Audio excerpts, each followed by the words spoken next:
Scott, a hike in interest rates could affect borrowers in the upcoming months. The Federal Reserve has raised its key interest rates, and those rate hikes will most likely affect consumers and business loans. But if the Fed continues to raise rates, the effect could be felt across the nation.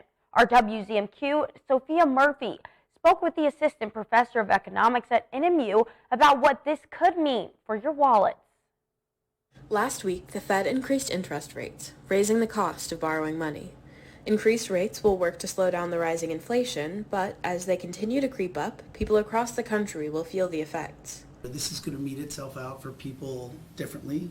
I worry about here wages not keeping up with, say, prices at the grocery store. And time will tell whether this is a recession. But I think the smart money is that the inflationary pressure, we're not at the end of that pain. Over the past year, rising inflation in prices has been seen across the country.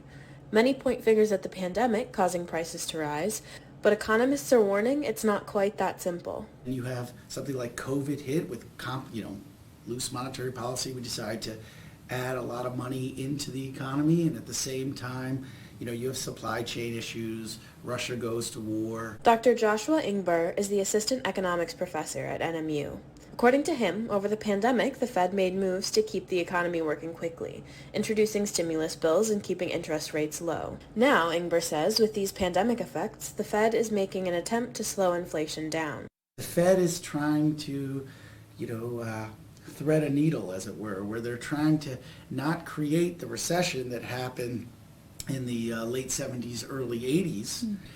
Inflation doesn't meet itself out like a light switch. It doesn't happen immediately, and like a stone kind of hitting a pond, right? It reaches the shore at different times. The Fed has signaled that this won't be the only increase we see before the end of the year, and there will be more to come in 2023. Ingber says there's no way to predict for certain what's to come. And if it is a recession, the hope is it's a shallow one and a quick recovery. Sophia Murphy, WZMQ 19 News Marquette.